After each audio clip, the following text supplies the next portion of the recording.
پوری سوسائٹی کو اصل میں ایک اوپن مائک سوسائٹی بن جانا چاہیے۔ بسم اللہ الرحمن الرحیم۔ آپ سب کو خوش آمدید۔ ہم بہت شکر گزار ہیں جاوید صاحب آپ کے کہ آپ نے وقت نکالا اور اس کے لیے اس المورد کی ٹیم کو یہ موقع دیا کہ یہ سب ان لوگوں کو جمع کر لیں جو آپ سے کچھ بات کرنا چاہتے ہیں وقتاً فوقتاً۔ میں کومل اب آپ کو یہ عرض کرتا ہوں کہ آپ اپنے ٹیم میں سے جو کوئی لوگ بات کرنا چاہیں ان سے ابتدا کیجیے۔ بہت شکریہ سر آج ہم خواتین پر ہونے والے تشدد کے حوالے سے بات کرنا چاہ رہے ہیں، کیونکہ 25 نومبر سے 10 دسمبر تک یہ گلوبلی اویئرنیس کے کچھ دن چل رہے ہیں، تو ہم اس میں بھی تھوڑا اپنا حصہ ڈالنا چاہ رہے ہیں۔ تو قرآن میں جو بات کی گئی ہے میاں اور بیوی کے تعلق کے حوالے سے، جس کو بنیاد بنا کر اکثر خواتین پر تشدد کیا جاتا ہے، تو اس پہلے تو میں تھوڑی سی ایکسپلینیشن چاہوں گی نشوز کی، اگر آپ دے دیں، اور اس کے بعد پھر باقی ہم سوال آپ کے سامنے رکھ دیتے ہیں۔ وہ سچویشن کیا ہیں جس کے بیس کے اوپر یہ حکمت عملی یا سجیشنز جو بھی اللہ تعالیٰ کی طرف سے دی گئی ہیں اور ان کا ذکر کیا گیا ہے، اس کی تھوڑی سی اگر آپ ایکسپلینیشن دے دیں ہمیں۔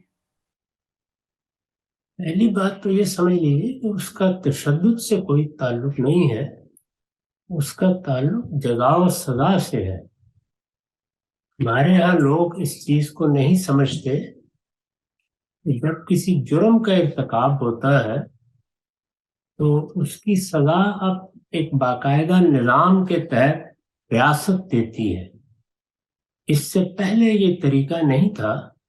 جزا و سزا کے معاملات قبائلی نظام میں اور اس سے بھی پہلے یا خاندان کی سطح پر ہوتے تھے، یا افراد پہ جو بزرگ لوگ ہیں وہ بعض اوقات کسی سزا کا نفاذ کر دیتے تھے۔ تو سزا کا معاملہ جرائم سے متعلق ہے۔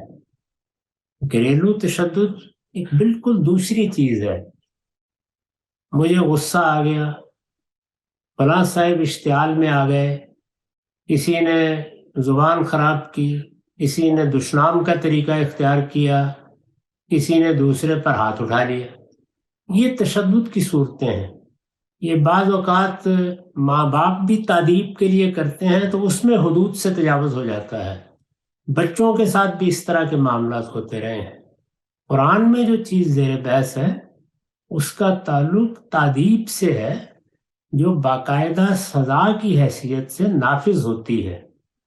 اس میں پرانا طریقہ یہی تھا کہ خاندان کے افراد، یا شوہر ہے تو وہ، باپ ہے تو وہ، آقا ہے تو وہ اس کا نفاذ کر دے گا۔ تو پہلی بات تو یہ ہے۔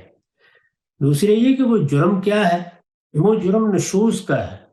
نشوز کا مطلب یہ ہے کہ ایک میاں اور بیوی کے درمیان معاہدہ ہوا تھا، اس معاہدے کا صدیوں تک بنیادی تصور یہی رہا ہے کہ میاں کو کمانا ہے، تمام اخراجات کی ذمہ داری اسی پر ہے، وہی گھر کے سربراہ کی حیثیت سے معاملات کو دیکھے گا۔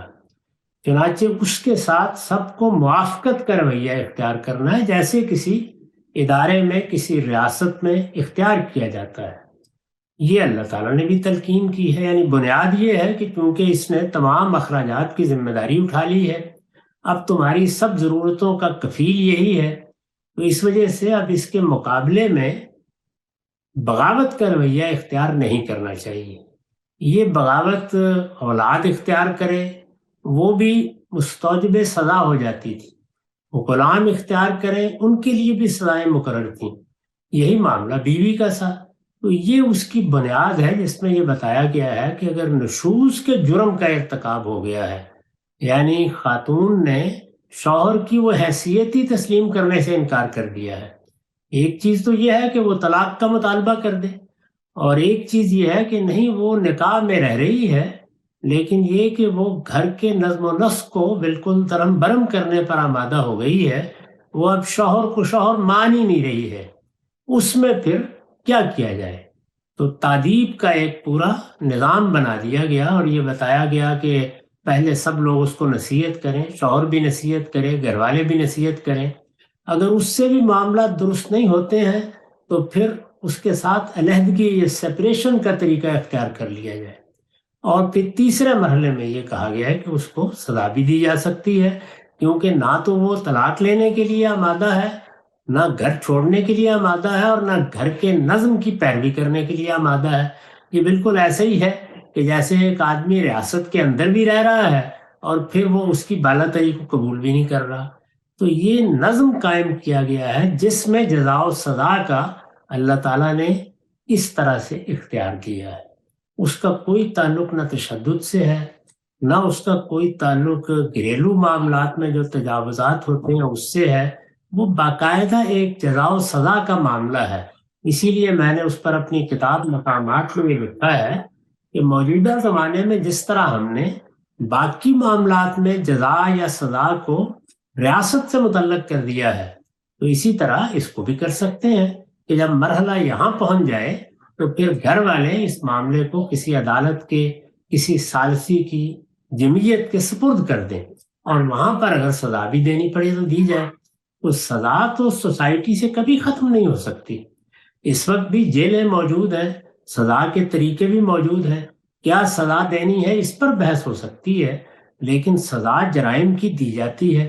اور جرائم میں کچھ اس نوعیت کے جرائم بھی ہوتے ہیں جن میں مثلاً کسی آدمی نے ایک ادارہ بنایا تھا اور اس ادارے کے قانون کی خلاف ورزی کر کے وہاں کوئی گڑبڑ کر دی۔ اسی طرح کا معاملہ خاندان کے ادارے کا ہے، تو خاندان کے ادارے کے نظم کو اگر چیلنج کر دیا گیا ہے، اور ظاہر ہے کہ وہ عورت ہی کرے گی کیونکہ اس کو ماتحت رہنا تھا، اس کے لیے ایک نظم قائم کیا گیا تھا جس میں ایک شخص کو سربراہ بنایا گیا تھا، اس نے اس کے ساتھ بغاوت کا رویہ اختیار کر لیا ہے۔ اوپر دیکھیے، اوپر یہ کہا گیا ہے کہ فالصالحات قانتات، یعنی نیک عورتیں اس نظم کو قبول کر کے اس میں قنوت اختیار کرتی ہیں، یعنی قانون کی پابندی کرتی ہیں، شوہر کو سربراہ مان کر معاملات کرتی ہیں۔ اگر کوئی خاتون کسی موقع پر بغاوت کا ارتکاب کرے گی تو پھر اس کے لیے یہ جزا سزا کا طریقہ ہے۔ یہ پوری بات ہے، اس کا کوئی گھریلو تشدد سے تعلق نہیں۔ السلام علیکم سر، میرا سوال یہ تھا کہ ایک جس طرح سے آپ نے ایکسپلین کیا کہ مرد کے پاس جو ہے وہ اختیار ہے قوامیت کا، جس کی وجہ سے اس کو پرائرٹی اسی آیت کے اندر پہلے بتائی جا رہی ہے، تو میری انڈرسٹینڈنگ یہ تھی کہ کیونکہ مرد کے پاس قوامیت ہے، وہ سارے معاملات کا فائنینشیل اور سپورٹ کے معاملات کو دیکھنے کے لیے ایلیجبل ہے، وہ آدمی ہے، تو اس وجہ سے اس کو یہ فوقیت دی جا رہی ہے کہ عورت کے اوپر اس کو یہ اختیارات دیے جا رہے ہیں۔ مگر ابھی کے دور کے اندر، ینگر جنریشن کے اندر، جیسے آپ دیکھ رہے ہیں، یا اب جس طرح سے دنیا پوری چینج ہو رہی ہے، خواتین بھی اسی طریقے سے فائنانسز کے اندر سپورٹ کرنی شروع ہو گئی ہیں، اور بہت سارے ایسے گھر بھی ہیں جہاں پہ خواتین ہی سولی ارننگ ہینڈ ہو گئی ہیں۔ تو وہاں کے اوپر جو ترتیب اس آیت کے اندر بنتی ہے اور اس کی فضیلت کی بات کو ایمفسائز کیا جاتا ہے، تو کیا اس کے اندر رول ریورسل بھی آتے ہیں اسی طریقے سے؟ دین کے تمام احکام علت پر مبنی ہوتے ہیں، ان کا ایک ریشنل بیان کیا جاتا ہے۔ چنانچہ ہمارے ہاں اس کو اصول میں اس طرح واضح کرتے ہیں کہ ان الحکم یدور مال اللہ وجوداً و عدما، ہر حکم جب دیا گیا ہے تو وہ اپنی علت یا اپنے ریشنل کے ساتھ ہے۔ وہ علت موجود ہے تو حکم موجود ہے، وہ علت تبدیل ہو گئی تو حکم بھی اس کے ساتھ ہی تبدیل ہو جائے گا۔ اب اگر مثال کے طور پر شادی ہو رہی ہے اور شادی کے موقع پر دونوں نے مل کے طے کر لیا ہے کہ برابر کی ذمہ داری ہوگی، یعنی یہ کوئی اچھا انتظام نہیں ہوگا، اس پر بہت اعتراضات کیے جا سکتے ہیں، لیکن تھوڑی دیر کے لیے قبول کر لیں اسے کہ میاں بیوی نے مل کے طے کر لیا کہ ہم برابر کا کنٹریبیوٹ کریں گے، اور گھر کا نظم نسق چلانے میں جو ذمہ داریاں ہیں وہ برابر کی سطح پر ادا کریں گے، تو ظاہر ہے کہ پھر اسی کے لحاظ سے باقی معاملات ہو جائیں گے۔ اور اگر یہ چیز الٹ جاتی ہے، یعنی بیوی یہ ذمہ داری اٹھا لیتی ہے، تو وہی گھر کی سربراہ ہوگی، اور اسی طریقے سے پھر مرد سے تقاضا کیا جائے گا قنوت اختیار کرے۔ اس کا تعلق نظم سے ہے، مرد یا عورت سے نہیں ہے۔ جو نظم آپ قائم کر لیں، صدیوں سے جو نظم قائم رہا ہے وہ قرآن مجید نے بیان بھی کر دیا اور اسی کو سامنے رکھ کر ہدایات دی ہیں۔ تو اب اگر اس میں کوئی تبدیلی کرنی ہے تو آپ معاہدہ کر لیں اور تبدیلی کر لیں اس کے تحت. جو آپ نظم بنائیں گے، نظم پر گفتگو ہو سکتی ہے کہ وہ قابل عمل ہے، قابل عمل نہیں ہے، بنانا چاہیے، بنانا نہیں چاہیے، بنایا جائے تو اس سے عورت کو کیا نقصانات پہنچیں گے. لیکن نکاح ایک معاہدہ ہے، اور معاہدے کے جو شرائط بھی طے کر لیے جائیں گے، معاملات اس کے لحاظ سے ہوں گے. میں نے تو پچھلے دنوں یہاں بہت سے لوگوں کو یہ تجویز کیا ہے کہ چونکہ اب ہمارے نئی نسل کے بچے اور بچیاں اس معاشرت سے غیر متعلق ہو گئے ہیں، صدیوں کی روایت اس طرح نہیں رہی. پہلے وہ ایک عرف تھا سوسائٹی کا جس میں یہ طے تھا کہ مرد کو ذمہ داری اٹھانی ہے، وہی نان و نفقہ فراہم کرے گا، وہی تمام اخراجات اٹھائے گا. تو اس لیے خود بخود باقی سب چیزیں طے تھیں. قرآن نے اس کو بنیاد بنا کر آگے اس کے لازمی تقاضے بیان کر دیے ہیں. تو اگر آپ اس کو تبدیل کرنا چاہتے ہیں تو نکاح کے موقع پر معاہدہ کر لیجئے اور اس کو تبدیل کر لیجئے.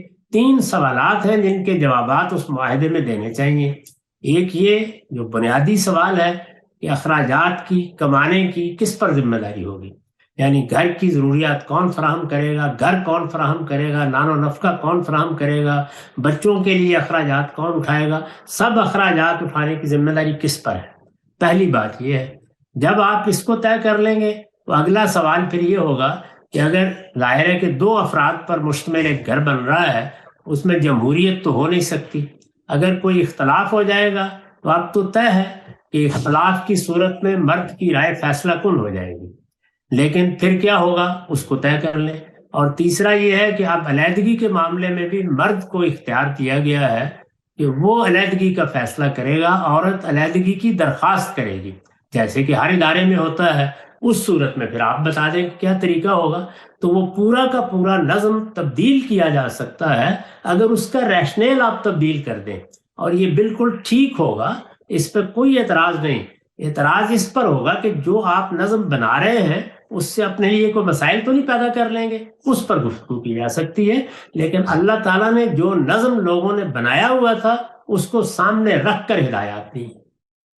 جی غامدی صاحب، آپ نے فرمایا کہ عرف کے لحاظ سے ہم چیزوں کو تبدیل کر سکتے ہیں. تو میں چاہوں گا کہ عرف اور شریعت کا جو تعلق ہے اور خدا کے حکم کا جو تعلق ہے اس کو تھوڑا تفصیل سے اگر واضح کریں. مثلا ہمارے ہاں ثقافت 30-40 سال پہلے کی ثقافت میں نہ صرف ماں باپ کا یہ حق مانا جاتا تھا بلکہ چچا تایا کو بھی یہ سمجھا جاتا تھا کہ وہ بچے کے کان گرم کر سکتے ہیں.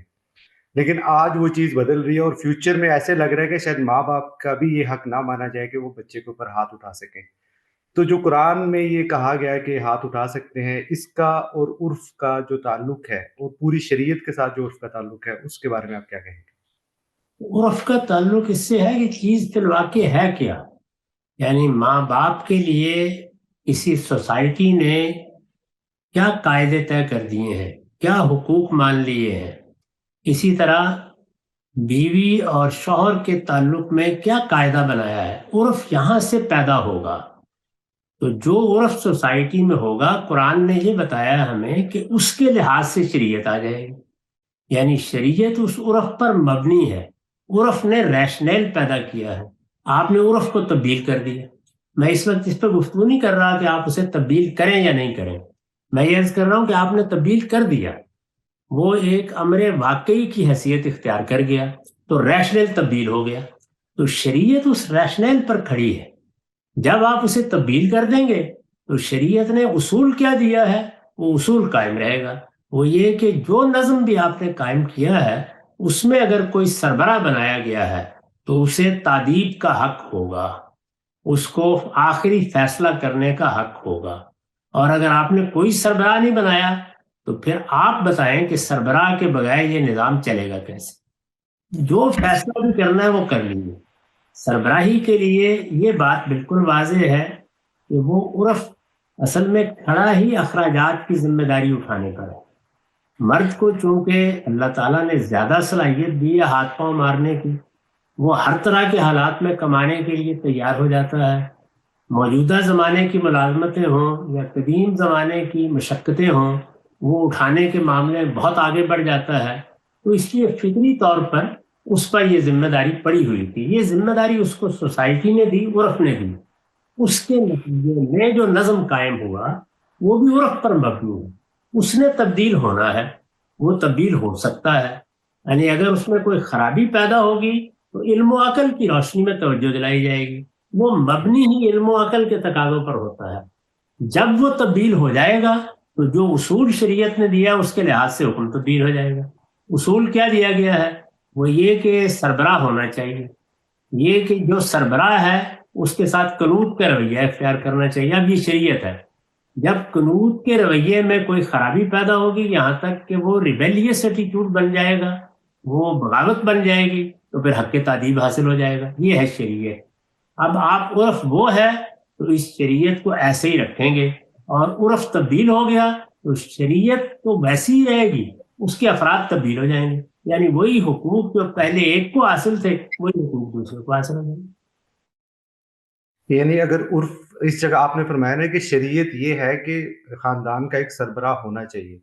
اگر عرف یہ بن جاتا ہے کہ دونوں برابری کی سطح پہ اس ریلیشن شپ میں موجود ہیں، کوئی سربراہ نہیں ہے، تو اس صورتحال میں بھی حکم بدل جائے گا.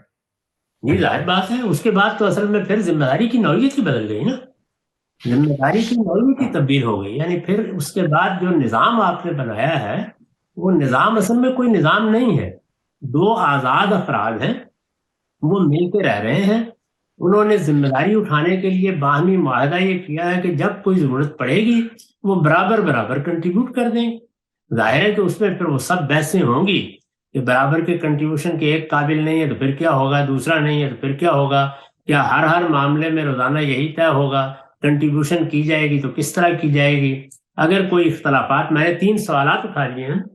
یعنی ذمہ داری کو آپ نے کسی ایک فرد پر نہیں رکھا تو پھر ذمہ داری میں ہونے والے نزاعات کا کیا حل تلاش کیا جائے گا. اگر نزاعات اتنے بڑھ جاتے ہیں کہ کوئی فیصلہ نہیں ہوتا تو فیصلہ کن حیثیت کس کے پاس ہوگی. تو برابر کی شرکت پر یہ سوالات ہیں، وہ جوابات دے دیں. اگر کوئی نظام آپ بنا لیں گے تو وہ ایک بے نظام کا نظام ہوگا. اس میں ظاہر ہے پھر اختیارات دینے کی ضرورت ہی ختم ہو جاتی ہے. ضرورت ہمیشہ اختیارات کی نظام میں ہوتی ہے.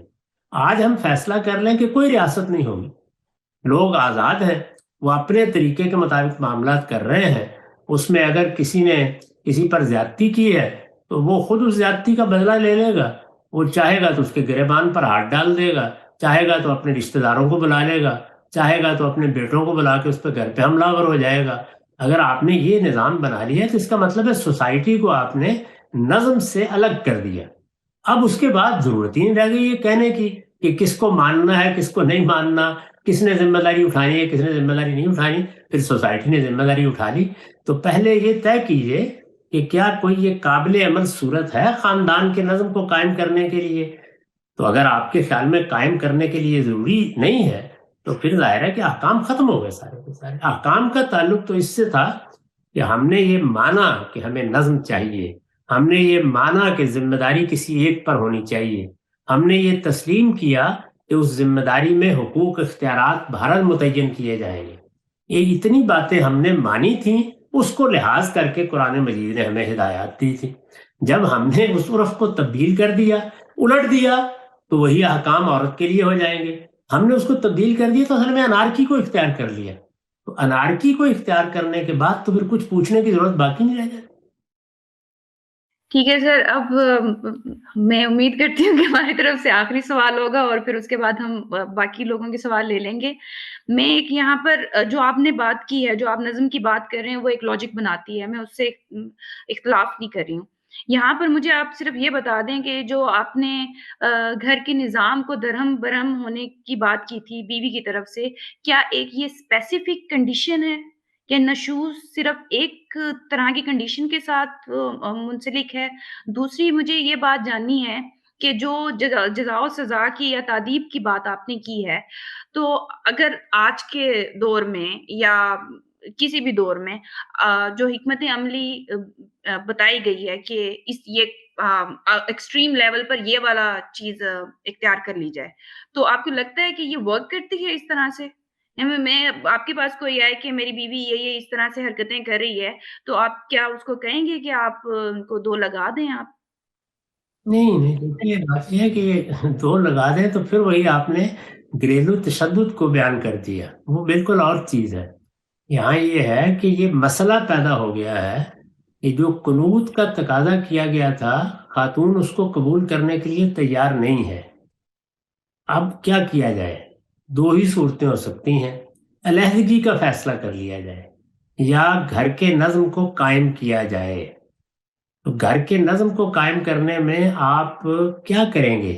پہلی بات ہمیشہ وہی کریں گے جو وہاں لکھی گئی ہے. اس وقت بھی اگر مثلا پولیس کے پاس معاملہ جائے گا تو پہلی چیز کیا کرتی ہے؟ وہ یہی کرے گی، اذوہن، ان کو نصیحت کیجیے.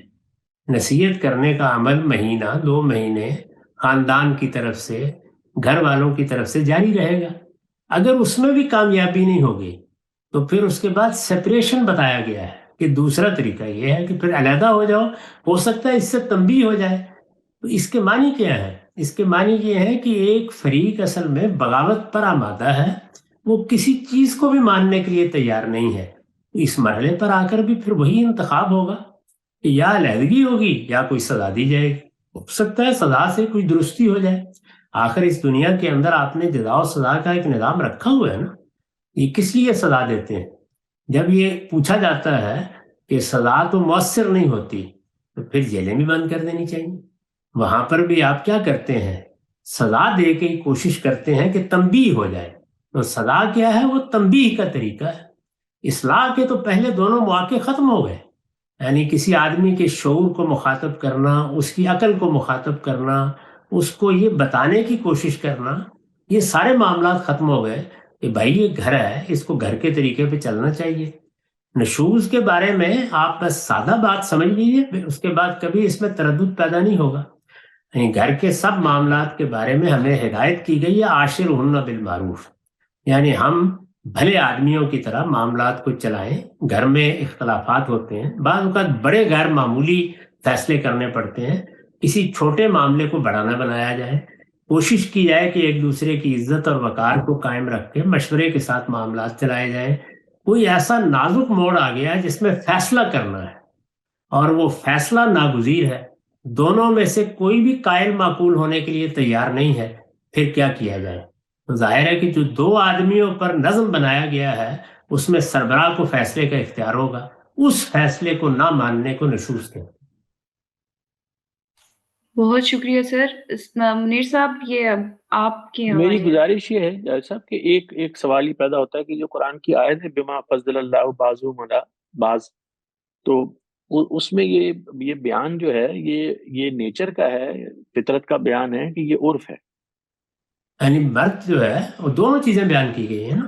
یعنی چونکہ مرد کو اللہ تعالیٰ نے یہ صلاحیت دی ہے کہ وہ کمانے کی ذمہ داری زیادہ اٹھا سکتا ہے، اور چونکہ پھر وہ کما کے بما انفقوا من اموالہم اپنا مال خرچ کرنے کے لیے تیار ہو جاتا ہے.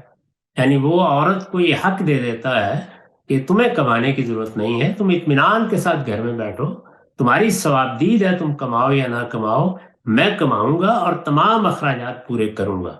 تو یہ دونوں چیزیں جب مکمل ہو جاتی ہیں، پہلی چیز کیا ہے؟ کمانے کی صلاحیت دینے میں اللہ تعالیٰ نے جو مرد کو فضیلت دی ہے.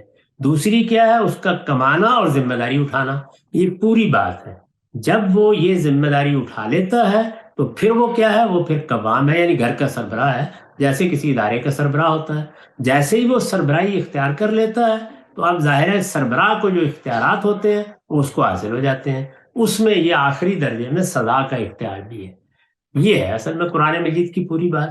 اس کا تعلق کوئی نہ گھریلو تشدد سے ہے، نہ اس طرح کسی کے کان گرم کرنے سے ہے، نہ ان چیزوں سے ہے. وہ باقاعدہ ایک نظم کے تحت پھر کارروائی کرے گا اگر وہ کارروائی کرنے ہے. اور اگر وہ کارروائی کا اختیار ہم سمجھتے ہیں کہ اب گھروں میں نہیں رہنا چاہیے، تو جس طرح ہم نے باقی معاملات پہ قانون سازی کر کے اس کو عدالتوں کو، ثالثی کونسلوں کو منتقل کیا، اس کو بھی کر سکتے ہیں. کوئی معنی نہیں. میں تو یہ برسوں پہلے لکھ چکا ہوں. اس میں آپ صرف ایک آخری آپ کامنٹ فرما دیں کہ جو مرد اور عورت کی نیچر جیسے خدا نے بنائی ہے، اگر عرف اس زمانے میں تہذیب کے تقاضوں کے تحت یا اور کچھ تقاضوں کے تحت کچھ بدل گیا ہے اور خواتین بھی کمانے لگی ہیں، تو یہ صرف رول تبدیل کرنے سے تو شاید مسئلہ پوری طرح حل نہ ہو. تو آپ اس چیز کو ایک نظام کے بغیر طریقہ کیوں سمجھ رہے ہیں جس میں اگر ایک مفاہمت سے میاں بیوی مل کے گھر چلائیں اور کسی کو یہ اختیار نہ وہ اپنا تقاضا کرے کہ بھئی مجھے اتھارٹی مانو، لیکن ظاہر ہے گھر چلتا تو مشورے ہی سے ہے. اور آج کے دور میں جب کوئی کمانے کا پہلو بھی شامل ہو جاتا ہے تو بہتر بات یہ ہے کہ مرد اپنی اس قوامیت کو اسرٹ نہ کرے. تو آپ اس کو اینارکی کیوں کہہ رہے ہیں؟ اگر کوئی اچھا نظام مل کے بنا سکتے ہیں وہ، تو رسول اللہ نے بڑی صحیح بات فرمائی ہے کہ بھائی نکاح کے موقع پر دونوں اپنے حقوق اختیارات سے متعلق جو معاہدہ کر لیں گے وہ معاہدہ شریعت ہے، ہم اسی کو مان لیں گے. تو میں نے تو تینوں چیزیں بتا دی ہیں کہ آپ چاہیں تو جو پہلے سے عرف چلا آ رہا ہے، صدیوں کا عرف ہے، یہ ایک دن میں تو بنا نہیں ہے، تو صدیوں سے یہی نظام چلا آ رہا ہے. آپ اس کو جاری رکھیں، اس کے محاسن دیکھیں، خوبیاں دیکھیں. اسی طرح سے اگر اس کو الٹ دینا ہے، یعنی عورت تیار ہو جاتی ہے کہ میں ذمہ داری اٹھا لیتی ہوں. میں نے دیکھا کہ وہاں ہم ملیشیا میں 10 سال رہے تو وہاں ذمہ داری عملاً عورتوں نے اٹھا رکھی ہوئی تھی. اس کو باقاعدہ قاعدے میں لے آئیں تو وہی اختیارات جو یہاں سربراہ کو ہیں وہ ریشنل کی روح سے یا علت کی بنیاد پر مرد کی جگہ عورت کو حاصل ہو جائیں گے. اور اگر دونوں مل کے یہ طے کرتے ہیں کہ نہیں ہم تو یہ معاہدہ کر رہے ہیں، اس میں کسی کو کسی پر کوئی اختیار نہیں ہے، تو میں نے کہا کہ پھر اس معاہدے میں یہ تینوں چاروں چیزیں جو میں نے بتائی ہیں ان کو بھی طے کرنا ہے. ٹھیک ہے. جو بھی طے کر لیں گے اس کے لحاظ سے معاملہ ہو جائے گا. میری سمجھ میں نہیں آتا کہ وہ کیسے طے ہوگا، لیکن اگر دو مرد و عورت عاقل بالغ مل کے طے کر لیتے ہیں اس طرح یہ نظام چلے گا. میرا اندازہ یہی ہے کہ پھر وہ نظام جب اس مرحلے پر آئے گا جس مرحلے پر قنوت کا تقاضا کیا جاتا ہے تو وہ ٹوٹ جائے گا، اور یہی ہوگا. یعنی جس دن معاملہ وہاں ہے، میں اس کی بڑی مثال دے دیتا ہوں سادہ سی. مثلا میری زندگی میں یہ ایک نازک مرحلہ آ گیا کہ مجھے ملک چھوڑنا تھا. یہ مساوات کی بنیاد پر ممکن ہی نہیں تھا. میرا نہ کوئی وہاں عزیز رہ گیا تھا، نہ کوئی رشتہ دار رہ گیا تھا. بہنیں رخصت ہو گئیں، ماں باپ رخصت ہو گئے، چچا رخصت ہو گئے، ماموں رخصت ہو گئے. میری اہلیہ کے سب اعزاء موجود تھے، ان کی ساری دلچسپیاں موجود تھیں. اب یہ فیصلہ کرنا تھا کہ ہم نے یہ ملک چھوڑنا ہے. تو ظاہر ہے کہ دو آزاد افراد ہیں، ان میں موافقت ہو سکتی تھی. ان میں ایک آدمی چھوڑ کے جاتا، دوسرا آدمی وہیں رہ سکتا تھا. اور یہ بھی ہو سکتا تھا جو ہم نے کیا کہ ایک خاندان کے طور پر منتقل ہوئے. تو اس میں ظاہر ہے میرے فیصلے کو ماننا پڑا ان کو. یہ مرحلہ جس میں فیصلہ ماننا پڑا، یہ فیصلہ ماننا پڑا میں اگر بحث کی جائے گی تو ہو سکتا ہے کہ اس موقع کے اوپر فیصلہ نہ ہو سکتا، اور وہی طے کیا جاتا کہ بھئی اب میرے لیے یہاں رہنا ممکن نہیں ہے، آپ کے ساتھ جانا ممکن نہیں ہے، تو اب آئیے شائستگی سے علیحدہ ہو جاتے ہیں.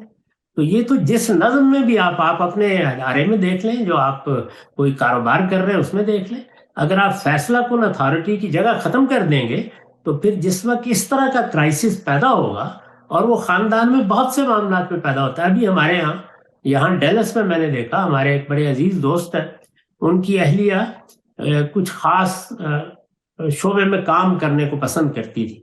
اس کے مواقع پیدا نہیں ہو سکے ڈیلس میں. میاں کے لیے معاش کے سارے معاملات یہیں تھے. تو کوئی 3-4 سال انہوں نے کوشش کی کہ اس کا کوئی حل نکلا ہے.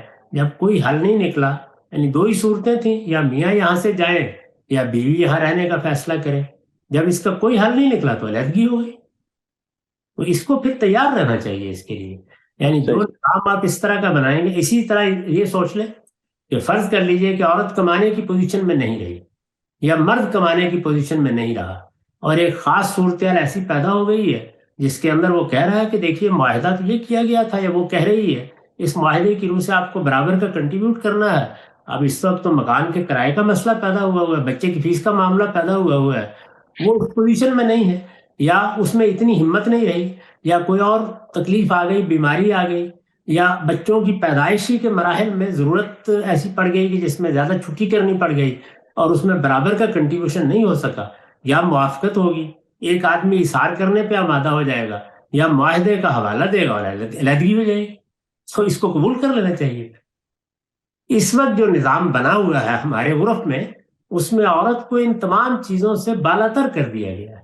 یہ اس کی ذمہ داری ہی نہیں ہے.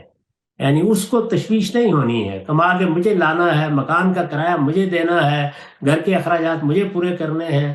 اس میں اگر کوئی نشیب و فراز آتے ہیں تو سارا سٹریس مجھے قبول کرنا ہے. اس کو دعا کرنی ہے میرے لیے. تو یہ چونکہ صورتحال یہ ہے تو ظاہر ہے اس کے لحاظ سے حقوق اختیارات بیان کیے گئے. تو مجھے تو بھی کوئی اعتراض نہیں اور دین کو بھی کوئی اعتراض نہیں. یہ تو مانی ہوئی بات ہے کہ جو آپ حدود طے کر لیں، ایک میاں اور بیوی، ایک عورت اور مرد اپنے لیے جو نظام طے کریں گے وہ معاہدہ ہے، اس معاہدے کی پابندی کی جائے. جی السلام علیکم عبدی صاحب. جی وعلیکم السلام.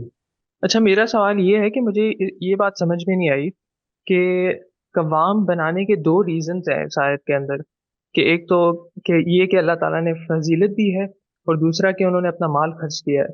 تو اس میں سے ایک چیز تو چینج ہو ہی نہیں سکتی جو کہ اللہ تعالیٰ نے جیسے بنا دیا ہے.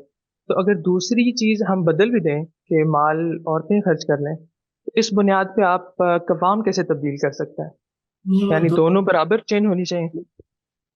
وہ ایسا نہیں ہے کہ الگ الگ ہیں، یعنی وہ یوں ہے کہ اللہ تعالیٰ نے آگے نتیجہ بیان کیا ہے. کمانے کی جو صلاحیت مرد کو دی ہے اس کے نتیجے میں وہ کماتا ہے اور اپنا مال خرچ کرتا ہے. تو دونوں کے درمیان اصل میں تعلق ہے دونوں باتوں میں. جب نتیجہ ختم ہو گیا تو پھر وہ بحث ختم ہو گئی. ظاہر ہے کہ عورت نے یہ کہا کہ نہیں، میں صلاحیت لے کے آئی ہوں، میں بہتر طریقے سے کر سکتی ہوں، میں یہ ذمہ داری اٹھانے کے لیے تیار ہوں. یہ مفروضہ ہے. میں نے تو یہاں پہ 10 عورتوں کے سامنے یہ تجویز رکھی ہے، وہ ہنس کے اٹھ جاتی ہیں کہ یہ تو سوال ہی نہیں پیدا ہوتا. وہ دونوں مل کے بنیاد قائم کرتے ہیں، دونوں باتیں مل کے کرتی ہیں. ان میں جب ایک ختم ہو جائے گی تو دوسری خود بخود کالعدم ہوگی. اس کو الٹ کے دیکھیے، صلاحیت بہت ہے مرد میں لیکن وہ کمانے کی ذمہ داری لینے کے لیے تیار نہیں ہے، تو کیا قوام ہو جائے گا؟ نہیں ہوگا. السلام علیکم.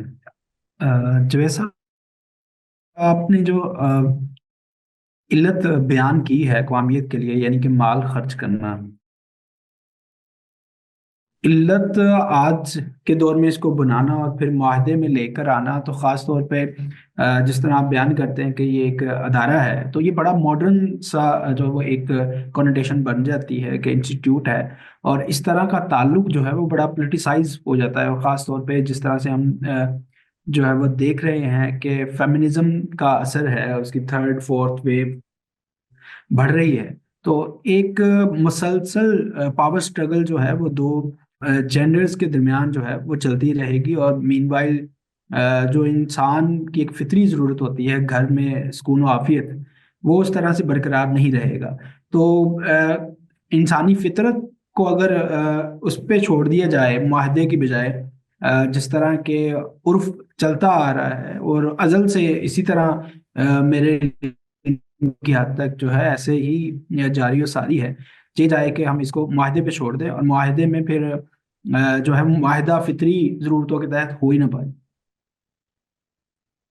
دیکھیے، عرف کس چیز پہ قائم ہوتا ہے؟ عرف اس پہ قائم ہوتا ہے کہ سوسائٹی نے بحثیت مجموعی ایک چیز کو قبول کر لیا. سوسائٹی جب بحثیت مجموعی ایک چیز کو قبول کر لیتی ہے تو وہ عرف قانون کی بنیاد بن جاتا ہے. اس میں کسی کو اگر اس سے پہلے انحراف کرنا تھا، اس کے لیے ایک ہی راستہ تھا، اور وہ راستہ یہ کہ وہ شادی ہی نہ کرے، یعنی اس بندھن میں بندھے ہی نہیں، آزادانہ زندگی بسر کرے. کئی لوگ فیصلہ کر لیتے تھے کیونکہ سوسائٹی بحثیت مجموعی اسی عرف کی پابندی کا تقاضا کرتی تھی. اب بہت بڑی تعداد میں لوگ اس سوسائٹی کے عرف سے انحراف کرنا چاہتے ہیں. میں نے پہلے عرض کیا تھا کہ بحث اس میں نہیں ہے کہ کرنا چاہیے یا نہیں کرنا چاہیے، لوگ چاہتے ہیں. جب لوگ چاہتے ہیں تو پھر کیا چارہ اس کے سوا ہے کہ جب نکاح آپ کرتے ہیں تو نکاح بہرحال ایک معاہدہ ہے، یعنی پہلے سے موجود عرف کو مان کر وہ معاہدہ ہو رہا ہے. اب اگر لوگ نہیں مان رہے تو معاہدے کے لیے دوبارہ شرائط طے کرنے بیٹھیں گے لازماً. اس لیے دیکھیے قرآن مجید نے اس کو پھر عرف پر نہیں چھوڑا، یہ کہا وہ میثاق غلیظ ہے، یعنی ایک پختہ عہد ہے جو تم نے کیا ہے. وہ عہد تو بہرحال پھر ریوائز کیا جائے گا نا، اور اس موقع پر اس کے کانسیکوینسز بھی بتانے چاہیے کہ یہ عہد اگر آپ عرف کے مطابق نہیں کرتے تو اس کے نتائج یہ نکلیں گے جیسے میں نے ابھی بتا دیا. یعنی جیسے ہی آپ اس راستے پر چلیں گے تو اگر عورت ذمہ داری اٹھائے گی تو اب مثلا مجھے موقع دیجیے کہ میں تنقید کر کے بتاؤں تو میرے خیال کے مطابق یہ عورت خلاف فطرت ذمہ داری اٹھائے گی. جب خلاف فطرت کوئی ذمہ داری اٹھائی جاتی ہے تو وہ بڑی تکلیف دہ ہو جاتی ہے، اس کے نتائج اچھے نہیں نکلتے. عورت اپنی فطرت کے لحاظ سے اپنے وجود میں ایک طرح کی تاثر کی شخصیت رکھتی ہے. اس کو وصول کرنا تھا، اس کے ناز اٹھانے تھے کسی نے، اس کے اخراجات کچھ دلی کے ساتھ پورے کرنے تھے. مرد کے اندر یہ صلاحیت خدا نے رکھی ہے، وہ خرچ کرتا ہے اور خوش ہوتا ہے خرچ کر کے. لیکن جیسے ہی اس ذمہ داری کو آپ الٹ دیں گے تو آپ یہ دیکھیں گے کہ خلاف فطرت کام کرنے کے لیے تیار ہو جائیں گے. یہ میں عقل و فطرت کی بنیاد پہ بحث کروں گا، لیکن میں انسان کا یہ حق تو سلب نہیں کر سکتا کہ وہ یہ کہتا ہے کہ نہیں مجھے تو اس کی خلاف ورزی کرنی ہے. میں یہ گزارش کر رہا تھا کہ میں اس معاہدے کو خلاف فطرت سمجھوں گا، اس پر تنقید بھی کروں گا، لیکن میں کسی فرد کا یہ حق تو سلب نہیں کر سکتا.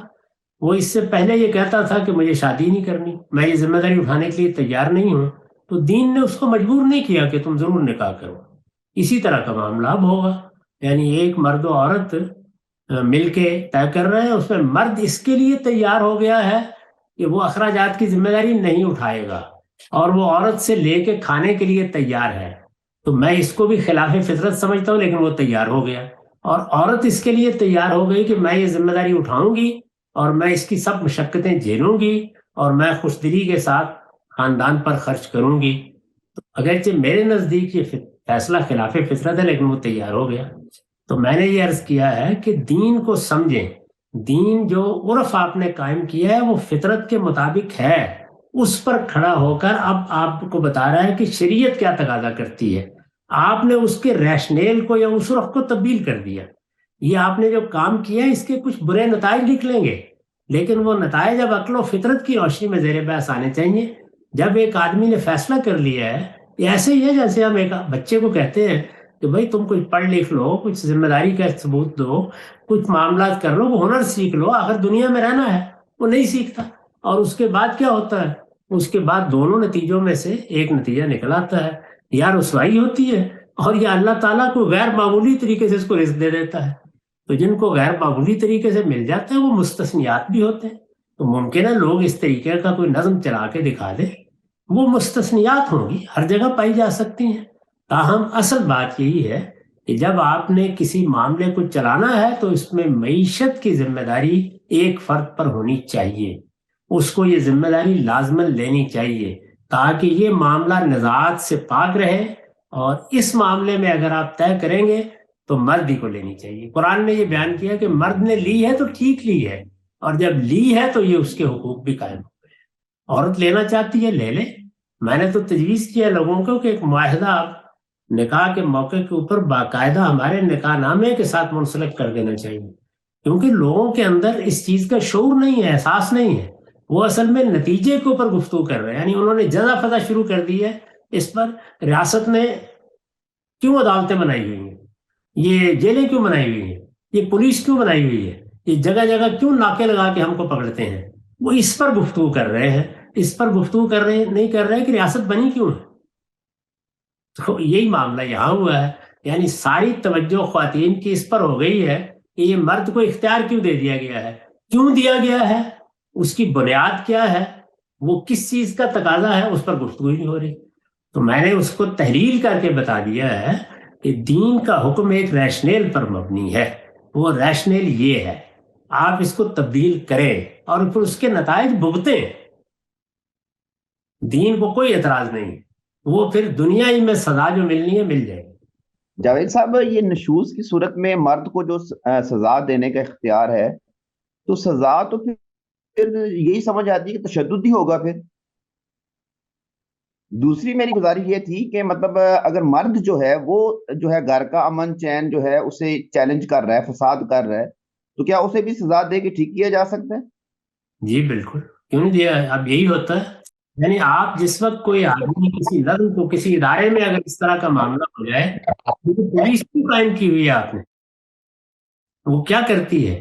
وہ یہی کرتی ہے کہ پہلے سمجھاتی ہے، اس کے بعد آپ کو پکڑ کے بٹھا دیتی ہے، پھر اس کے بعد سزا دیتی ہے جو قانون کے مطابق دی جا سکتی. اس کے علاوہ کوئی طریقہ تجویز کیجیے جو دنیا میں چل سکے. لیکن وہ پھر کنسسٹنٹ ہونا چاہیے، ہر جگہ چل سکے. اس وقت اصل میں اعتراض اس پر نہیں ہو رہا کہ سزا دینی ہے، اعتراض اس پر ہو رہا ہے کہ مرد کیوں دے. تو میں نے عرض کیا کہ آقا غلاموں کو دیتے تھے، باپ اولاد کو دیتے تھے. آپ دیکھیے قرآن مجید میں آزر نے اپنے بیٹے ابراہیم کو یہ کہا ہے کہ میں تمہیں سنسار کر دوں گا. تو قبائلی نظام میں باپوں کو یہ اختیار موجود تھا. یہ ایک دن میں وہ نہیں ہوا جو آپ آج دیکھ رہے ہیں. بتدریج یہ طریقے اختیار کیے گئے ہیں کہ سزا کا اختیار نظم اجتماعی یا ریاست کے پاس چلا جائے، اور اس پر اسلام کو کوئی اعتراض نہیں، وہ نتیجے کو دیکھے. تو اگر آپ سمجھتے ہیں کہ یہ سزا دینے کا اختیار اب پولیس کے پاس جانا چاہیے گھر کے معاملات میں بھی، تو اچھی بات ہے، قانون سازی کر رہے ہیں. آپ کو اصول سمجھایا ہے. تو اصول یہ ہے کہ جو نظام بھی بنے گا وہ نظام اگر یک طرفہ ہے تو اس کے قواعد اور ہوں گے، دو طرفہ ہے تو اس کے قواعد اور ہوں گے. سر میرا سوال یہ تھا کہ کچھ علماء سے بات کرنے پہ نشوز کی جو ڈومین ہے وہ صرف ایکسٹرا میرٹل افیئر یا ایڈلٹری کی شکل میں آتی ہے، جبکہ آپ کی تعویل نشوز کو لے کے حد درجے مطلب ہر طرح کی ڈس اوبیڈینس کے اندر آ رہی ہے. مطلب ایڈلٹری کرنا ایک میرٹل کانٹریکٹ کے اندر آخری درجے کا وائڈ ہے اس کانٹریکٹ کا، جس کی وجہ سے آپ نے جو بات بتائی ہے. لیکن جو لوگ یہ کہہ رہے ہیں کہ اس کے اندر صرف یہ اپنی لمٹ سے باہر چلے جانا اس سینس میں آ جاتا ہے کہ آپ نے اپنی ایڈلٹری کمٹ کر دی ہے، پھر یہ ڈفرینس اتنا میجر کیوں ہے آپ دونوں کی رائے کا، آپ دونوں کی انٹرپریٹیشن کا؟ نہیں، اس میں کوئی میجر ڈفرنس کا سوال نہیں ہے. لوگ آپ لوگوں سے ڈر گئے ہیں اور کچھ نہیں. ورنہ مجھے یہ بتائیے کہ قرآن مجید نے جہاں میاں بیوی کے معاملے میں اڈلٹری کا ذکر کرنا تھا، وہاں دیکھیے کیا الفاظ استعمال کیے، وہاں فاحشہ مبینہ کے الفاظ استعمال کیے، اور یہ کہا ہے اگر اس طرح کی کوئی چیز ہے تو وہ جو اپنا دیا دلایا ہے واپس لے سکتا ہے. تو وہاں نشوز کا لفظ کیوں استعمال نہیں کیا؟ نشوز کے لفظ کو جہاں بھی آپ دیکھیں گے اس کا مطلب ریبیلیس ایٹیٹیوڈ ہے. تو ریبیلیس ایٹیٹیوڈ میں یہ تو کہا جا سکتا ہے کہ وہ اس کی ابتدا کہاں سے ہوگی، انتہا کہاں سے ہوگی، لیکن وہ ہے وہی. میں نے اس کو بالکل متعین کر کے بتا دیا ہے کہ وہ نازک معاملات جب گھریلو زندگی میں آ جاتے ہیں جہاں کوئی فیصلہ کرنا ہوتا ہے. اگر 3 افراد کا کانٹیکٹ ہوتا تو بڑا آسان تھا کہ اس میں جمہوری اصول پر فیصلہ کر لیا جائے. جمہوریت کیا ہے؟ یہ بھی فصل نزاع کا طریقہ ہے. یعنی پہلے فیصلہ جس طرح یہاں فیصلہ قوت سے ہو رہا ہے، اسی طرح پہلے بھی فیصلہ اسی سے ہوتا تھا. پہلے پانی پت کے میدان میں ہوا کرتا تھا فیصلہ. اب جمہوریت میں آپ نے یہ کیا کہ لوگوں سے ووٹ ڈلوا لیے جائے. تو ایک میاں اور بیوی کے درمیان اگر فیصلہ نہیں ہو رہا کسی چیز کا، اور فیصلہ کرنا ناگزیر ہے، جیسے میں نے آپ کو 2 مثالیں دی ہیں، اپنی زندگی کی مثال دی ہے، اور یہاں اپنے ایک بہت عزیز دوست کا معاملہ جس کو میں نے دیکھا 3 سال تک، اس کی مثال دی ہے. تو کیا کیا جائے اس میں؟ آپ ہی حل بتا دیجئے. اس میں یعنی 2 ہی حل ہوتے ہیں اس میں. یا تو اس فیصلے کو منوایا جاتا ہے اور عرف تقاضا کرتا ہے کہ بھائی نہیں، شوہر کا فیصلہ مان لینا چاہیے آخری مرحلے میں. یعنی یہ بات اپنی جگہ طے ہے کہ فیصلہ ہر وقت منوانے نہیں بیٹھ جانا چاہیے. نازک صورتحال آ گئی، کوئی اس میں تبادلہ خیالات بھی ہوا، مہینوں بحث بھی کر لی، لیکن کوئی نتیجہ نہیں نکل رہا. اب ظاہر فیصلہ کرنا ہے. تو فیصلہ کرنے میں اب میں نے جو مثال دی آپ کو، وہاں یہ تھا کہ یا تو شوہر اپنا سارا سامان سمیٹے، اپنا کاروبار ختم کرے، اس کی جو دلچسپیاں ان کو بھی ختم کرے، اور سب کچھ ختم کر کے بیوی کو جہاں دلچسپی ہے، وہ جو کام کرنا چاہتی تھی وہ کوئی ناجائز کام نہیں تھا، اس میں ان کے لیے مواقع نہیں تھے وہاں پہ، تو وہاں چلا جائے. ایک شکل یہ تھی. دوسری صورت یہ تھی کہ بیوی اصرار کرے، تو دونوں میں سے کوئی کر لیتا تو بات ختم ہو جاتی. لیکن جب دونوں ہی آمادہ نہیں ہوئے کرنے کے لیے، تو اب فیصلہ کرنا تھا کسی ایک نے. وہ فیصلہ کیا ہوا؟ فیصلہ یہ ہوا کہ الگ بھی ہے. تو برسوں کا تعلق ختم کرنا پڑ گیا. پچھلے دنوں ایک خاتون نے رابطہ کیا مجھ سے، انہوں نے کہا جی میں کوئی ریچولز نہیں کرنا چاہتی، میں یہ نہیں کرنا چاہتی. بہت پڑھی لکھی خاتون تھی، انگلستان میں PhD کر کے وہ پروفیسر تھی کسی جگہ، اور میں نکاح کر رہی ہوں، تو کیا یہ سب چیزیں ضروری ہیں؟ میں نے کہا کچھ ضروری نہیں، یہ 3 سوال ہے، ان کا جواب دے دیجیے. یہی اخراجات کی ذمہ داری کون اٹھائے گا؟ نزاعات میں آخری فیصلہ کس کا ہوگا؟ علیحدگی کے موقع پر کیا طریقہ اختیار کیا جائے؟ استاد ایک یہ جو امام حجت والی سیریز ہے وہ سیریز میں نے پوری دیکھی ہے اور اس میں جو استدلالات آئے ہیں ان کو دیکھا. اس سے متعلق ایک دو سوالات تھے میرے. جی اس میں جو سب سے پہلا سوال تھا تکذیب سے متعلق جو ہے وہ کہ مطلب فیصلہ جو ہوتا ہے اللہ تعالیٰ کی طرف سے وہ تکذیب کی بنیاد کے اوپر ہی آتا ہے نا. تو یہاں ایک آیت ہے قرآن کریم کے اندر حضرت یوسف علیہ السلام کے متعلق آئی ہے سورہ اعزا اس میں ہے غالباً سورہ غافر میں آیت نمبر 34 جو ہے جس میں وہ مومن آل فرعون ہے وہ فرعون کی محفل میں بیان کر رہا ہے کہ موسیٰ کا جس طرح سے تم انکار کر رہے ہو اس سے پہلے یوسف بھی تمہارے پاس بینات لے کر آئے تھے اور تم لوگ مسلسل شک میں مبتلا رہے یہاں تک کہ جب ان کی وفات ہو گئی تو تم نے کہہ دیا کہ اب اللہ کوئی رسول نہیں بھیجے گا ان کے بعد. ٹھیک ہے, تو اس آیت کے اندر رسول سے مراد مطلب رسول ہی ہے یا پھر ہم اس کو مطلب مرسل کے معنی میں ہے صرف یہ مرسل کے معنی میں ہے. بنی اسرائیل سے متعلق بھی یہ اسی طرح آیا ہے. قرآن مجید میں رسول کا لفظ بالکل اپنے لغوی مفہوم میں بھی استعمال ہو گیا ہے اور اپنے اصطلاحی مفہوم میں بھی استعمال ہوا ہے. جہاں یہ بیان کیا گیا ہے بنی اسرائیل کے بارے میں کہ کفینا من بعدہم بالرسل, اس کے بعد ہم پے در پے رسول بھیجتے رہے, تو ظاہر سارے کے سارے انبیاء ہیں, تو وہاں یہ مرسل کے مفہوم میں ہے. استاد اس کو طے کیسے کریں گے کہ یہ آخر اس کی کوئی بنیاد, کیونکہ میں نے اس کو کوشش کی ہے سمجھنے کی تھوڑا سا. یہ پورا سلسلہ بیان جو ہے وہ اللہ کے رسول صلی اللہ علیہ وسلم کو بھی شروع ہوا ہے کہ آپ کو تسلی دی گئی ہے, پھر قیامت کا ذکر آیا ہے اور قیامت کے ذکر کے بعد فرعون کا اور حضرت موسیٰ علیہ السلام کا جو ہے وہ اسٹوری کو بیان کیا گیا ہے کہ کس طریقے سے ان کی تکذیب کی ہے, فرعون نے کس طریقے سے مخالفت کے اوپر آمادہ ہو گیا, اور پھر اس میں استدلال کیا ہے ایک مومن نے ایک نبی کی شخصیت سے, حضرت یوسف علیہ السلام کی شخصیت سے.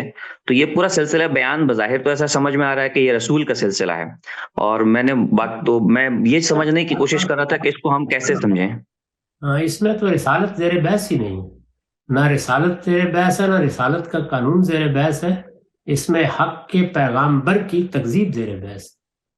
یعنی کیا تم وہی رویہ اختیار کرو گے جو اس سے پہلے ہدایت آئی تھی تم نے اختیار کیا؟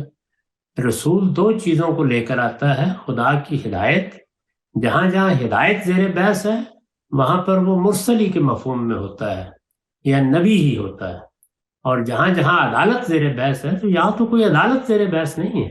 اگر اس نے عدالت پر استدلال کیا ہوتا, مثلا یہ کہا ہوتا کہ تم موسیٰ کی مخالفت کر رہے ہو, یہ یاد رکھو اس سے پہلے تم یوسف کی مخالفت کر کے دیکھ چکے ہو, اس وقت کیا انجام ہوا تھا, تو پھر یہ رسول کا ذکر ہو جائے. تو ہدایت کے پہلو سے ذکر کیا ہے, اس وجہ سے یہاں کوئی رسول نہیں. اچھا جی جی بہتر, یہ بات سمجھ. عید اور یہ بتایا کہ ہر پیغمبر اصل میں جو ہدایت لے کے آتا ہے وہ عالمگیر ہوتی ہے. ہدایت تو آدم کی بھی وہی تھی, محمد رسول اللہ کی بھی وہی تھی, وہ کسی قوم کے ساتھ خاص بھی نہیں ہوتی, سوائے اس کے کہ کوئی قانون ایسا دے دیا جائے جس کے اندر کچھ خصوص ہو, اور رسول اللہ کو بھی دیا گیا اس میں بھی کچھ خصوص موجود ہے, لیکن یہ عدالت اپنی قوموں کے لیے ہوتی ہے. یہاں عدالت زیر بحث آئے گی, وہاں نبی کا لفظ بھی ہوگا تو رسول ہی کے معنی میں ہوگا. اچھا, تو یہ اس عدالت کے اگر کانٹیکس کو ہم لیں گے تو پھر یہ بات واضح ہو جاتی ہے, کو اس طرح سے پھر اور مزید غور کرنے کی ضرورت ہے. ایک اور سوال تھا استاد اس پہ کہ موسیٰ اور عیسیٰ کے درمیان, حضرت علیہ السلام ان کے درمیان جو ہے کوئی اور رسول نہیں ہے, لیکن اللہ تعالیٰ نے قرآن کریم کے اندر جو ذکر کیا ہے سورہ بقرہ کے اندر آیا ہے وَبَاءُوا بِغَضَبٍ مِّنَ اللَّهِ, اللہ کے غضب کی جو بنیاد بیان کی ہے کہ لوگ اللہ کے غضب کے مستحق ہو گئے. ذَلِكَ بِأَنَّهُمْ كَانُوا يَكْفُرُونَ بِآيَاتِ اللَّهِ وَيَقْتُلُونَ النَّبِيِّينَ. تو وہاں اس کی وجہ بیان کی ہے کہ اس لیے کہ بھائی وہ اللہ کی آیات کا انکار کرتے تھے اور نبیوں کو قتل کرتے تھے. اب اس دوران اگر موسیٰ علیہ السلام کے ساتھ جو ان کے جو اصحاب تھے, بنی اسرائیل کے جو لوگ تھے, ان کے اوپر تو اللہ کا عذاب نہیں آیا, عدالت کی وہاں کوئی بحث نہیں ہے, اور یہاں ڈیفینیٹلی حضرت عیسیٰ علیہ السلام کا ذکر نہیں ہے, لیکن اس درمیان میں اللہ تعالیٰ کے غضب کے استحقاق کی بات ہو رہی ہے. اور تو اور اس کی دو وجہ بیان کی گئی ہے کہ ایک تکفیر آیات ہے اور دوسرا جو ہے قتل انبیاء ہے. تو اس کو ہم پھر کیسے سمجھیں؟ یہاں نبیوں کا ذکر ہے، رسولوں کا ذکر ہے اس جگہ کے اوپر، جیسا کہ ابھی آپ خود فرما رہے تھے. یہ اس پر بھی میں نے بڑی تفصیلی گفتگو کی ہے کہ بنی اسرائیل کا معاملہ محتمل الوجہین ہوتا ہے ہر جگہ. ان کی ایک حیثیت یہ ہے کہ ان کی طرف کچھ رسول آ گئے، جیسے حضرت موسیٰ ہیں، جیسے حضرت مسیح ہیں. وہاں پر اتمام حجت کا قانون کار فرما ہوتا ہے، اور اس میں اگر سزا ہوتی ہے یا اللہ کا غضب نازل ہوتا ہے تو وہ اسی سزا کے طور پر ہوتا ہے. اور ان کی ایک دوسری حیثیت بھی ہے. وہ دوسری حیثیت یہ ہے کہ وہ خدا کی منتخب قوم ہے. اس کے لحاظ سے ان پر اللہ کا غضب ٹوٹ پڑتا ہے، اور وہ ان کے جرائم کی پاداش میں ہے. اس کو جگہ جگہ قرآن نے بیان کیا ہے. اس کی نوعیت یہ نہیں ہوتی کہ پوری کی پوری قوم محکوم بنا دی جائے یا پوری قوم کو تباہ کر دیا جائے. اس کی نوعیت وہی ہوتی ہے جس کو سورہ اعراف میں بیان کیا ہے کہ وقتاً فوقتاً پھر تمہارے اوپر ایسے لوگ مسلط ہوتے رہتے ہیں جو تمہیں یسومون سوء العذاب، برے برے عذاب دکھاتے رہتے ہیں. تو بنی اسرائیل کا معاملہ اور بنی اسماعیل جو عرب ہیں ان کا معاملہ اس لحاظ سے دو جہتی ہو جاتا ہے. یعنی وہ دو پہلوؤں سے زیر بحث ہے. ایک کسی رسول کے مخاطب کی حیثیت سے بعض موقعوں پر، اور ایک اپنی عمومی حیثیت میں کہ ان کے ساتھ اللہ کا قانون یہی ہے کہ وہ اگر نیکی اور خیر اپنائیں گے تو دنیا میں سرفرازی پائیں گے، اور اگر وہ اللہ تعالیٰ کی نافرمانی کریں گے اور نافرمانی یہاں تک کر ڈالیں گے کہ اس کے بھیجے ہوئے نبی کو قتل کر ڈالیں گے تو اس کے نتیجے میں ان پر دنیا میں بھی اللہ کا غضب نازل ہوگا. پھر میں نے وضاحت کی ہے اس بات کی کہ بنی اسرائیل نے رسول کی حیثیت جب حضرت مسیح کا انکار کیا تو ان پر 70 عیسوی میں اللہ کا عذاب آ گیا. جن لوگوں نے انکار کیا تھا ان لوگوں کو سزا مل گئی، وہ معاملہ وہاں ختم ہو گیا. لیکن بنی اسرائیل بحیثیت بنی اسرائیل، وہ چونکہ خدا کی منتخب قوم ہے، ان کو جب پھر سزا دی گئی تو وہ سزا الی یوم القیامہ دی گئی ہے، اور دونوں میں قیامت تک ذکر کیا گیا ہے. سورہ اعراف میں بھی یہ کہا گیا ہے کہ اب قیامت تک ایسے لوگ پیدا ہوتے رہیں گے جو تمہیں برے برے عذاب چکھائیں گے. اور حضرت مسیح کے بارے میں بھی کہا گیا ہے کہ جائل الذین اتبعوک فوق الذین الی یوم القیامہ. اس پر میں نے ایک پورا مضمون لکھا ہے مقامات میں، خدا کے فیصلے، اور اس میں بتایا کہ یہ دو الگ الگ فیصلے ہیں، لیکن قوم بعض اوقات ایک ہی ہوتی ہے تو لوگ اس کو کنفیوز کر دیتے ہیں. اس کو الگ کر کے دیکھنا چاہیے کہ کون سا فیصلہ ہوا اگر ہو. مجھے خود یہ بڑی مشکل پیش آئی متعین کرنے میں صحابہ کے بارے میں. وہ بھی بنی اسماعیل ہیں تو دونوں قوانین وہاں پر بھی بعض اوقات اکٹھے ہو جاتے ہیں.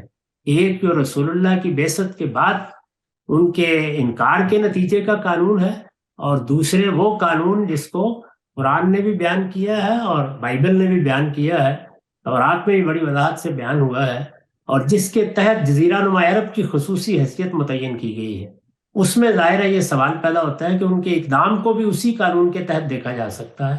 تو یہ دو الگ الگ قوانین ہیں، دونوں موضوع بنتے ہیں، دونوں کو الگ الگ کرنا چاہیے، دونوں کے اطلاقات الگ الگ ہیں، دونوں کا ضابطہ الگ الگ.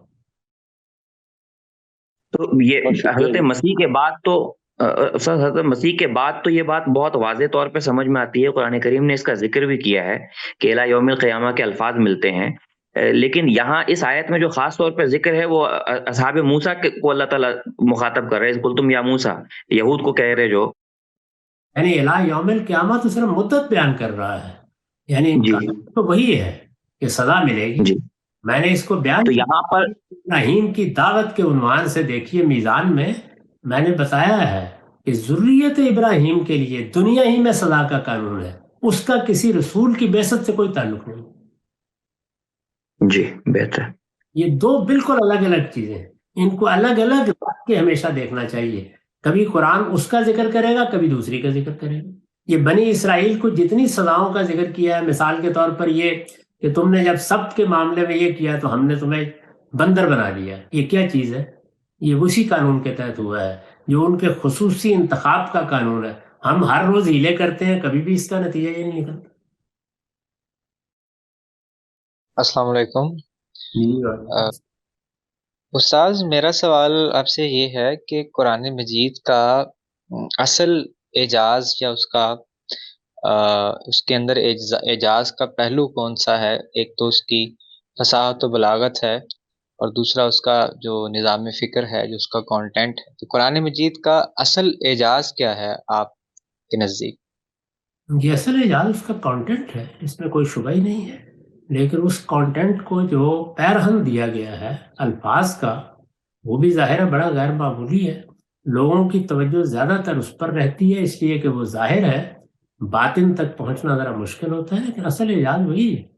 یعنی ایک کتاب جو دنیا کی کتابوں میں منفرد ہو گئی، جس میں صحیح و خطا کے کوئی آثار نہیں ہیں، جو تضادات سے بالکل پاک ہے، جو ایک پورے نظام فکر کے ساتھ کھڑی ہوئی ہے، اور جس کو پڑھتے ہی معلوم ہوتا ہے کہ اس میں خدا بولتا ہوا نظر آ رہا ہے۔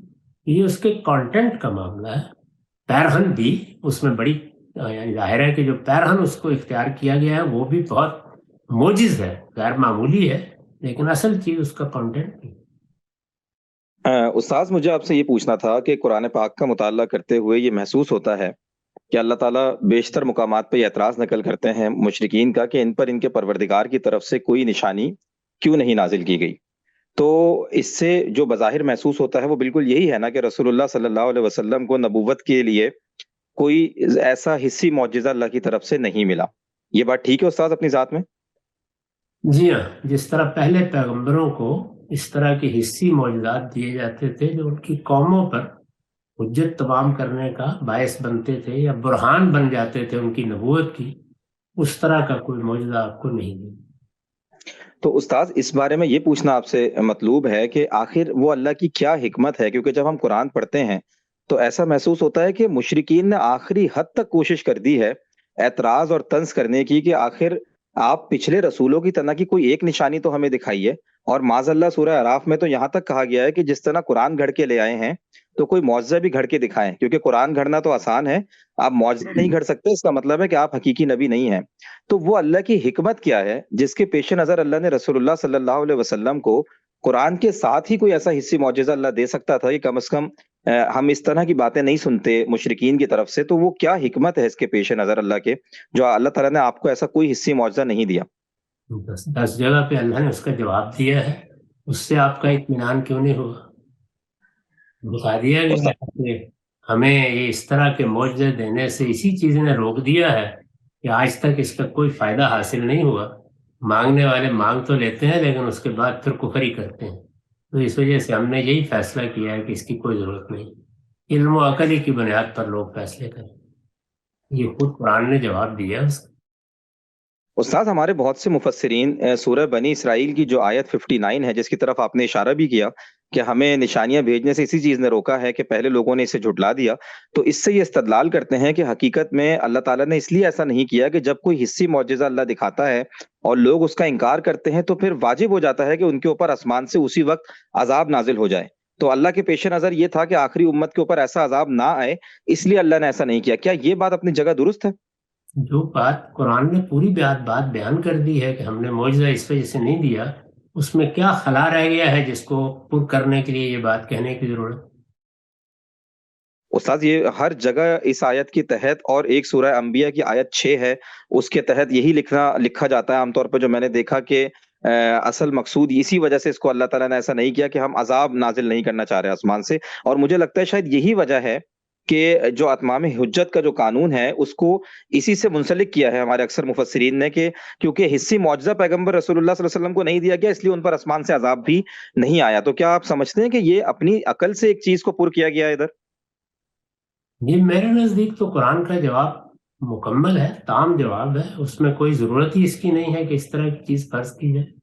بہت سادہ ہے بات، اور بڑی سادگی سے قرآن نے اس کو بیان بھی کر دیا کہ یہ کبھی بھی فائدہ مند نہیں ہوا، اس لیے ہم نے فیصلہ کیا ہے کہ ہم آئندہ یہ معجزہ اس طرح کا دیں گے بھی، بس بات ختم ہو۔ جب اللہ لیکن پہلے کیوں دیا؟ فرما دیں تو اس کے بعد کیا ضرورت ہے کہ ہم اس میں اپنی طرف سے کوئی عقلی گدے لگانے کی کوشش کریں؟ تو پہلے یہ طریقہ کیوں اختیار کیے رکھا گیا؟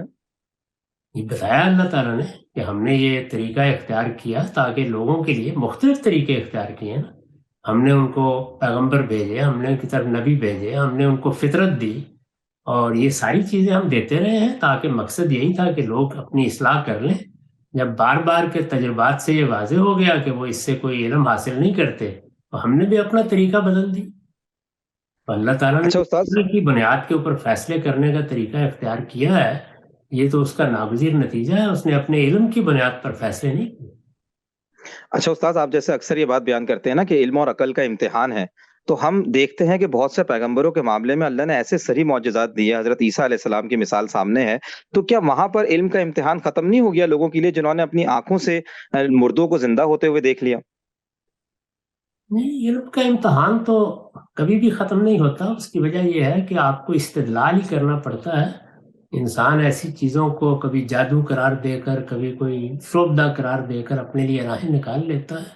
آخری درجے میں حجاب نہیں اٹھتا.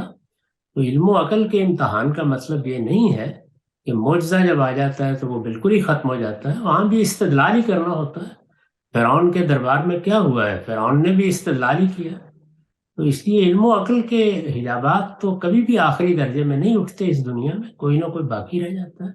لیکن میرا جو نقطہ نظر ہے وہ یہ ہے کہ جب اللہ تعالیٰ ایک بات کا جواب دے دیں تو وہ جواب تام ہے، ہر لحاظ سے مکمل ہے، اس پہ کوئی سوال پیدا ہی نہیں ہوتا. تو میں ایک آگے پڑھ کر ایک مزید بات کیوں کروں؟ استاد، اصل میں ایسا محسوس ہوتا ہے نا کہ معترضین کی طرف سے بہت اعتراضات کیے جا رہے ہیں کہ دیکھیں جب اللہ تعالیٰ پہلے انبیاء کو دیتا ہوا آ رہا ہے، رسولوں کو دے رہا ہے، اس کا مطلب معاذ اللہ رسول اللہ کی نبوت پر شک پیدا کرنے کے لیے پھر یہ ایک اعتراض اٹھایا جائے گا نا کہ آپ بھی تو کچھ نہ کچھ دکھا سکتے تھے. آپ کو پرواہ ہوگی، اللہ کو کوئی پرواہ نہیں ہوتی. وہ غنی عن العالمین ہے، وہ اپنے طریقے سے معاملات کرتا ہے. اچھا استاد، بالکل آخری ایک کمنٹ میں آپ سے پوچھنا چاہوں گا کہ جیسے ہمارے مفسرین یہاں پر یہ بات بیان کر دیتے ہیں نا کہ یہ اس لیے نہیں کیا کہ کہیں عذاب نہ آ جائے، تو مجھے ایسا لگتا ہے ان کی یہ بات اس لیے بھی نہیں بنتی نظر آتی کہ حضرت عیسیٰ علیہ السلام نے تو صحیح معجزات دکھائے، لیکن آسمان سے تو عذاب ان کی قوم پر بھی نہیں آیا. اسی طرح بہت سے ایسے رسول قرآن میں موجود ہیں جن کا ذکر ہے جنہوں نے بغیر کسی ایسی نشانی کے ان کی قوم پر عذاب آیا، جیسے حضرت شعیب ہیں، حضرت ہود ہیں. تو یہ بات بنتی نظر بھی نہیں آتی کہیں پر، یعنی عقلی طور پہ ڈال تو دی گئی ہے لیکن بن نہیں رہی. آپ کیا تبصرہ کریں گے اس پہ؟ عزیز اوقات ایک ایسی چیز میں صرف کیوں کروں اس کی تردید میں جس کے لیے قرآن کا اپنا بیان ہی کافی ہے.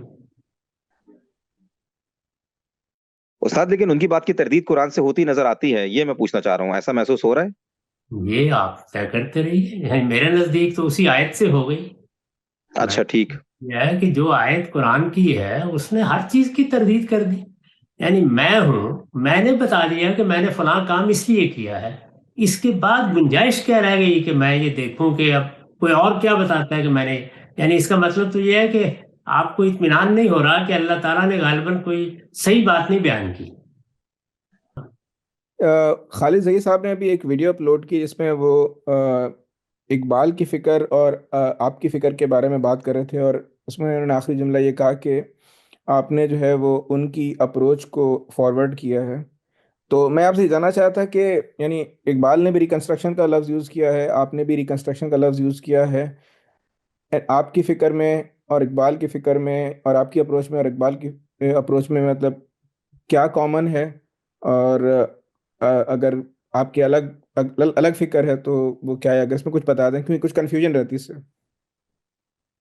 اس میں کیا کنفیوژن ہے؟ میں نے خود اس پر 10 مرتبہ گفتگو کی ہے اور یہ بتایا ہے کہ اقبال نے اس ضرورت کا احساس کیا مسلمانوں کے مذہبی فکر کی تشکیل جدید ہونی چاہیے. اس کے بغیر وہ نئی پیدا ہونے والی دنیا میں کھڑے نہیں ہو سکیں گے. یہ میرے نزدیک بڑی صحیح بات تھی اور ان کا بڑا کنٹریبیوشن ہے. اس کے بعد انہوں نے اس کی تشکیل جدید کے لیے کچھ خود اپنی طرف سے اقدامات کیے ہیں. ان میں سے بے شمار چیزیں ہیں جن کو میں درست نہیں سمجھتا، اس پر میں نے تنقیدیں کی ہیں.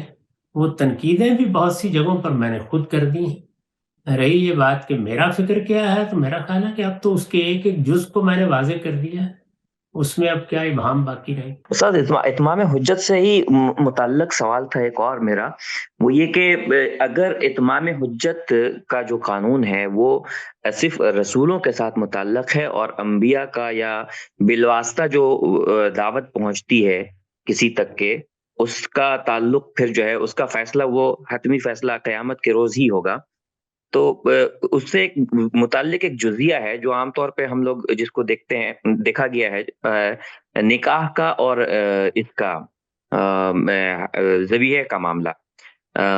جیسے کہ ذبیحہ اہل کتاب کا ذبیحہ اور اہل کتاب کے ساتھ نکاح کو قرآن صراحت کے ساتھ جو ہے حلال کہتا ہے، تو اگر یہ رسول کے گزرنے کے بعد یہ بالواسطہ دعوت اگر کسی کو پہنچتی ہے اور وہ نہیں اتمام حجت اس کے ذریعے سے نہیں ہو سکتی اس دنیا کے اندر، تو پھر تو نکاح پھر ہر کسی کے ساتھ جائز ہونا چاہیے مسلمانوں کا، اور ذبیحہ بھی حلال ہونا چاہیے اگر کوئی بھی اللہ کا نام لے کے ذبح کر دے تو۔ یہ دو باتوں کا تعلق جو ہے یہ بھی سمجھائیے، کیا تعلق ہے ان دونوں کے درمیان؟ یعنی اتمام حجت کے نتیجے میں عذاب آتا ہے، اللہ تعالیٰ جس وقت حجت تمام ہو جاتی ہے دنیا میں تو اس قوم کو سزا دے دیتے ہیں اور جزا دیتے ہیں ماننے والوں کو۔ اتمام حجت ہو رہا ہے، ہر ایک پر ہو رہا ہے، اتمام حجت ہی کے لیے نبی بھیجے گئے ہیں، اتمام حجت ہی کے لیے فطرت میں اللہ نے بہت سی چیزیں رکھی ہیں، وہ ہو گیا ہے، یہ رسول کے ساتھ خاص ہے۔ یعنی اتمام حجت کا اہتمام تو اللہ تعالیٰ نے ہر وقت کر رکھا ہے، اس وقت بھی کر رکھا ہے، اس وقت بھی ہو رہا ہے، لیکن ہو گیا ہے کیونکہ رسول کی موجودگی میں اللہ تعالیٰ اس کو ایک خاص مدت میں ایک خاص نتیجے تک پہنچا دیتے ہیں، اور ایک پوری قوم پر ہو جاتا ہے تو اس کے عذاب و ثواب کا اعلان کر دیتے ہیں۔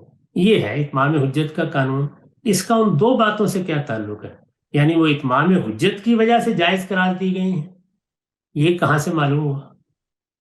استاد اصل میں وہ کیونکہ اتمام حجت جو ہوتا ہے رسولوں کے ساتھ جو خاص جو ان کے ذریعے سے ہو رہا ہے، تو اس کے ذریعے سے شرک یا کفر کا اس دنیا کے اندر پتہ چل جاتا ہے۔ اب اگر اس دنیا کے اندر شرک اور کفر کا حتمی فیصلہ ہم نہیں کر سکتے ہیں سوائے اس یا تو ایک وہ انسان ہے کہ جو خود کو بولے کہ ہم مشرک ہیں، ورنہ دوسری اقوام جو ہیں ان کے لیے تو پھر وہ تو اپنے آپ کو وہ غیر مسلم ان کے لیے صرف کہا جائے گا نا، وہ تو پھر مشرک نہیں ہوئے، کافر نہیں ہوئے۔ اور یہ حکم جو ہے جی بھائی شرک کا پتہ ہر ایک کو اس کے استدلال سے چلتا ہے، فلاں قوم مشرک ہو گئی ہے، وہ اس کے اقرار کا تعلق ہے، اس کا بھی اتمام حجت سے کوئی تعلق نہیں۔ مثلا اگر کوئی شرک کا اقرار کر لیتی ہے قوم تو وہ مقر بالشرک ہے، وہ مشرک ہے۔ یہ آپ اتمام حجت سے ان کو کیسے متعلق کر رہے ہیں؟ اتمام حجت کا تو نہ شرک سے کوئی تعلق ہے، کوئی بھی گناہ ایسا ہو سکتا ہے جس میں اللہ تعالیٰ آخری سزا دے دے۔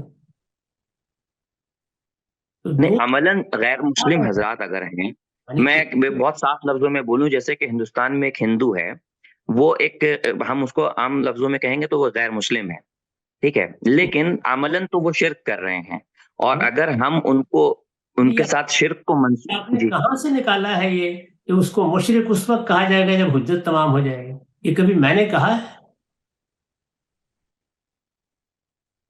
استاد آپ نے کہا ہے اتمام حجت کی بحث میں، جو میں نے پوری بحث دیکھی اس میں دو باتیں آپ نے کہی ہیں۔ ایک آپ نے کہا جی، ایک یا تو جو خود اقرار کر رہا ہوگا وہ ہے مشرک یا کافر، یا پھر وہ ہے جس کے اوپر اتمام حجت ہو گئی ہو۔ بات یہ ہے نا کہ وہ پھر یعنی وہ مشرک نہیں ہو جائے گا، مشرک نے اللہ تعالیٰ نے اہل کتاب پر اتمام حجت کر دیا لیکن مشرک نہیں مانا انہیں۔ مشرک ہونا اور چیز ہے، کفر اور چیز ہے، یہ چیزوں کو آپ الگ الگ کریں۔ مشرک ہونے کے لیے یہ ضروری ہے کہ وہ گروہ وہ جماعت یا وہ فرد اپنے شرک کا مقر ہو۔ یہ کفر ہے، یعنی کسی کو کفر کی سزا دینی ہے، کفر کی یہ بحث ہو رہی ہے۔ کفر کب ہوتا ہے؟ وہ بھی حیرت، وہ پھر دو صورتوں میں ہوگا۔ ایک یہ کہ خدا نے کہہ دیا کہ یہ اب منکر ہے، تو ظاہر ہے کہ منکر تو وہ پہلے ہوگا، پہلے انکار کرے گا، لیکن خدا اس پر فتویٰ دے دے گا اپنا۔ تو یہ دو تین چیزوں کو ملا دیا ہے آپ نے۔ مشرک ہونے کی دو صورتیں ہیں، آدمی شرک کر رہا ہے لیکن اقرار نہیں کر رہا، وہ تعویل کا ارتکاب کر رہا ہے۔ تعویل پر مشرک کا حکم نہیں لگایا جا سکتا۔ اسی اصول پر ہم صوفیوں پر نہیں لگاتے، اسی اصول پر ہم کسی ہندو پر بھی نہیں لگائیں گے اگر وہ تعویل کر رہا ہے۔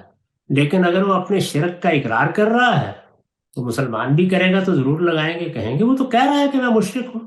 اقرار کا مطلب ہی یہ ہے کہ اس نے خود اقرار کر لیا۔ جی میں ایسے ہی لوگوں کے متعلق پوچھ رہا ہوں کہ جو یہ کہتے نہیں، جو اقرار نہیں کر رہے ہیں، حالانکہ وہ عملاً شرک میں مبتلا ہیں لیکن وہ اقرار نہیں کرتے۔